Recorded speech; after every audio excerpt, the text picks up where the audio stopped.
Welcome back to Orange Hat Reviews, everyone. Hope you're all having a wonderful day. So, I just saw Jason Takes Manhattan for the first time. And I'm going to be giving my review here. How best to say this? What the fuck was this? I mean, I like some slasher flicks from the 80s and stuff. I mean, they're all pretty good and campy and insanely ridiculous in so many ways. But when I freaking watch this, it's like, what is this? I mean, the story is, it's like Jason Takes Manhattan. Yet for the first hour of an hour and 40 minutes, he's not even in New York. He's on a boat, killing people. I mean, the only character I recognized, the only actress I recognized in this whole movie was Kelly Hu. And it's like, well, at least she didn't get killed too barbarically. But this movie was just such a mess. Every child version of Jason in this movie looks different. Totally different. You got the Mongoloid. You got the half-Mongoloid looking kid. Then you got an Asian-looking version of Kid Jason.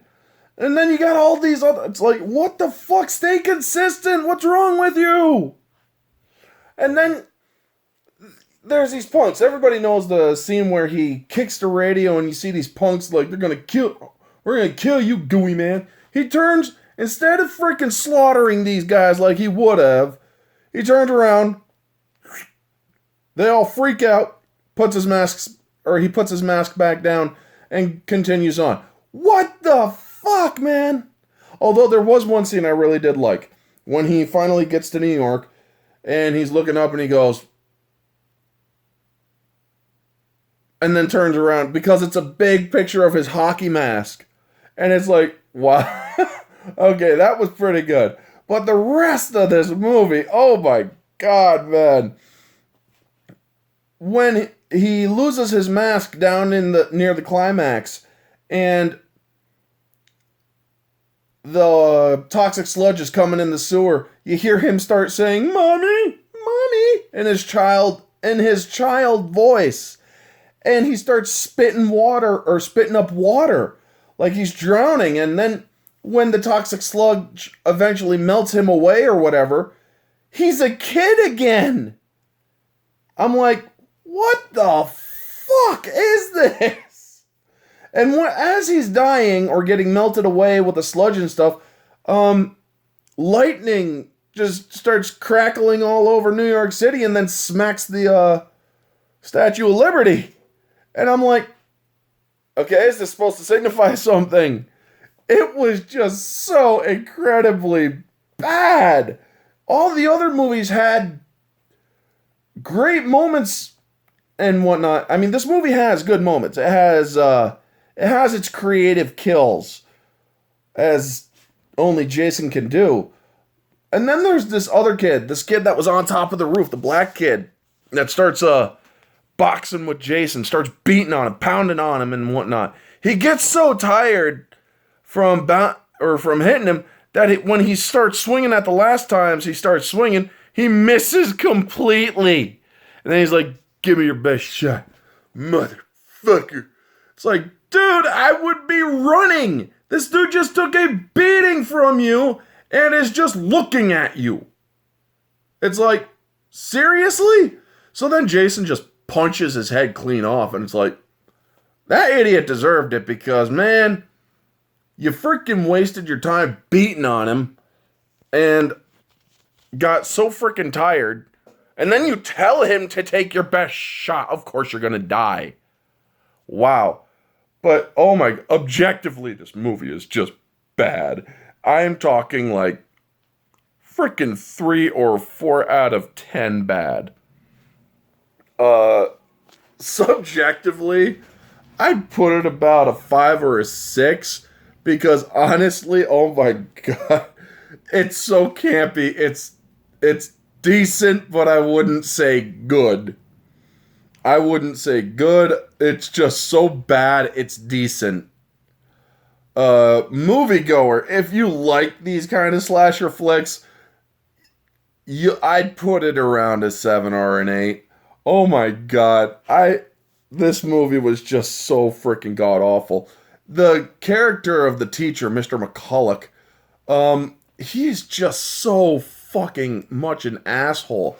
I didn't even have a teacher in my school that was that much of an asshole. This guy pushes a 4 or 5-year-old girl into a river or into a lake, rather. I'm sorry, a lake, and tells her to swim. What the fuck is wrong with you, man? That's child endangerment. But back then it was, I don't know. It could have been child endangerment. But holy crap. This movie was just that bad, folks. Anyway, yeah. Objectively, it's like 3 or 4 out of 10. Subjectively, 5 to 6. Moviegoer, 7 to 8. It is Jason Takes Manhattan. Next time, get him to Manhattan sooner instead of wasting like frickin' an hour 10 or an hour to an hour 10 minutes. He's not even yet in Manhattan. The latter he spends less time in Manhattan and more time on a boat. So it should have just been Jason Takes a Trip or something. Because Jason Takes Manhattan, he didn't go on a killing spree. He was walking by people without even killing them. It's like, really? Jason would just be wholesale slaughtering people if he got to Manhattan. Let's be completely honest. But yeah, oh my god, folks. I like a good old-fashioned horror slasher flick from the 80s, but Jason Takes Manhattan, so many inconsistencies, so many problems with the movie itself. Even if you look at all these craziness, this one couldn't even get the same child version of Jason throughout the film. It's all different versions, or it's all different looks. It's just so bad. Anyway, folks, wow, that's going to be the video, the review for Jason Takes Manhattan. This movie was just so bad. Anyway, yeah.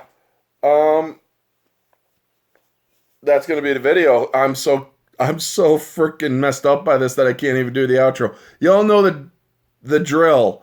Like, comment, subscribe, share, all that jazz. Let me know your thoughts on what you thought of Jason Takes Manhattan. Did you think it was so bad it's good, or did you think it was so bad it's just bad? Anyway, folks, this has been Orange Hat Reviews. Stay humble.